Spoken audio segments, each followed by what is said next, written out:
क्या कोई अंतरिक्ष यात्री हमेशा के लिए अंतरिक्ष में खो गया है? इसे लिखे जाने तक 600 से अधिक लोग अंतरिक्ष में जा चुके हैं। ऐसा करने वाला पहला व्यक्ति सोवियत अंतरिक्ष यात्री था, यूरी गागारिन थे। बाहरी अंतरिक्ष में उड़ान भरने का सपना पूरा करने वाले अधिकांश लोग अंतरिक्ष यात्री हैं, जो नासा जैसी अंतरिक्ष एजेंसियों का हिस्सा हैं। हालांकि कुछ लोग अंतरिक्ष यात्रियों के हिस्से के रूप में गए हैं। अंतरिक्ष पर्यटन यात्राएं, लेकिन अंतरिक्ष अन्वेषण एक जोखिम भरा पेशा हो सकता है। हम सभी ने अपोलो 1 प्रशिक्षण दल या स्पेस शटल चैलेंजर जैसी दुर्भाग्यपूर्ण दुर्घटनाओं के बारे में सुना है। आज तक अंतरिक्ष उड़ानों से संबंधित 128 मौतें हुई हैं। सौभाग्य से 1980 के दशक के बाद से दुर्घटनाओं की संख्या में काफी कमी आई है, क्योंकि अंतरिक्ष एजेंसियां सुरक्षा प्रोटोकॉल लागू करने में बेहतर हो गई हैं। उन सभी घटनाओं के साथ यह आश्चर्य होना स्वाभाविक है कि क्या किसी बिंदु पर कोई अंतरिक्ष यात्री अंतरिक्ष में खो गया है। इस लेख में हम उस प्रश्न तथा और भी बहुत कुछ का उत्तर देंगे। क्या अंतरिक्ष में कोई शव है? संक्षिप्त जवाब नहीं है। अंतरिक्ष में कोई शव नहीं है। अंतरिक्ष उड़ान संबंधी अधिकांश दुर्घटनाएं जमीन पर या उस रेखा तक पहुंचने से पहले हुई हैं जिसे हम अंतरिक्ष मानते हैं। इस सीमा को कारमन रेखा कहा जाता है और यह समुद्र तल से 100 किलोमीटर 62 मील ऊपर है। अंतरिक्षयान के अंतरिक्ष में खो जाने के कुछ मामले सामने आए हैं। उदाहरण के लिए, जब अपोलो 10 चंद्रमा की परिक्रमा कर रहा था तो उसने डिसेंट मॉड्यूल जारी किया। मॉड्यूल के अंदर कोई अंतरिक्ष यात्री नहीं था और वह खो गया था। हालांकि इसे इस तरह से छोड़ा गया था कि यह सूर्य के चारों ओर कक्षा में जाएगा। मॉड्यूल को 2019 में एक टेलीस्कोप का उपयोग करके स्थित किया गया था। जहां तक अन्य प्रकार की दुर्घटनाओं की बात है, ऐसे उपग्रहों के टकराने या किसी चीज से टकराने के मामले सामने आए हैं, लेकिन वे मानवरहित हैं और वे आम तौर पर पृथ्वी पर गिरते हैं और वायुमंडल में प्रवेश करते ही गर्मी से विघटित हो जाते हैं। क्या अंतरिक्ष में किसी अंतरिक्ष यात्री की मृत्यु हुई है?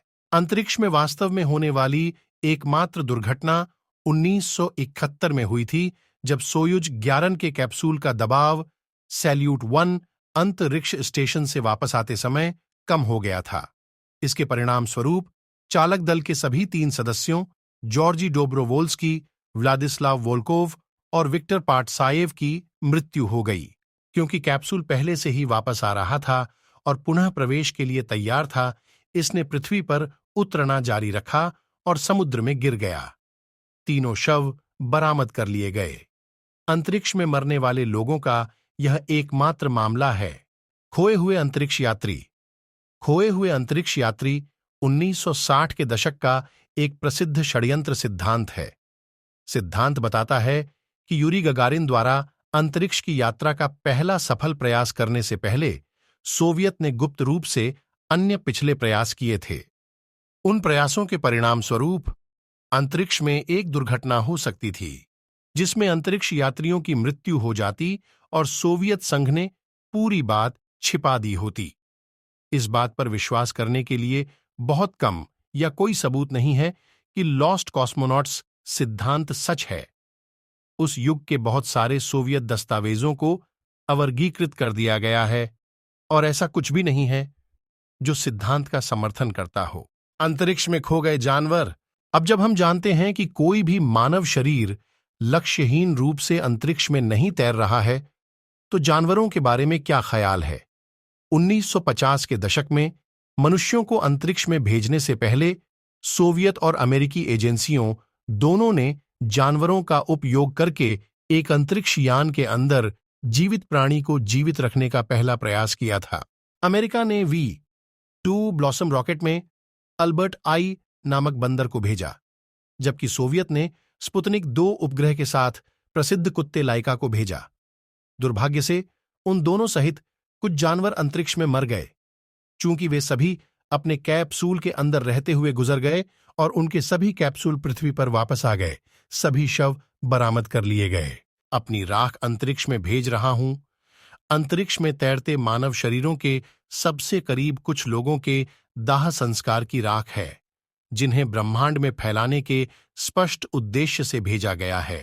ऐसी उपग्रह और रॉकेट कंपनियां हैं जो बहुत सारे पैसे के लिए उन लोगों के लिए यह सेवा प्रदान करती हैं जो चाहते हैं कि उनकी या उनके प्रियजनों की राख अंतरिक्ष में प्रवाहित हो। सारांश: अंतरिक्ष में कोई मानव शरीर खोया नहीं है। अधिकांश अंतरिक्ष उड़ान संबंधी दुर्घटनाएं जिनमें लोग शामिल थे, पृथ्वी पर रहते हुए ही घटित हुई हैं। अंतरिक्ष में मरने वाले केवल 3 लोग सोयुज 11 के अंतरिक्ष यात्री हैं। दुर्घटना पुनः प्रवेश के दौरान हुई और कैप्सूल पृथ्वी पर उतरा, इसलिए उनके शव बरामद किए गए। अंतरिक्ष में किसी जानवर के शरीर भी नहीं है। यदि कोई अंतरिक्ष में मर जाता है तो शरीर का क्या होता है? नासा प्रोटोकॉल कहता है, चूंकि मानव अंतरिक्ष अन्वेषण केवल 60 साल पहले शुरू हुआ था, 20 लोग मारे गए हैं। 1986 और 2003 की नासा अंतरिक्ष शटल त्रासदी में 14 1971 के सोयुज 11 मिशन के दौरान 3 अंतरिक्ष यात्री और 1967 में अपोलो 1 लॉन्च पैड में आग लगने से 3 अंतरिक्ष यात्री मारे गए।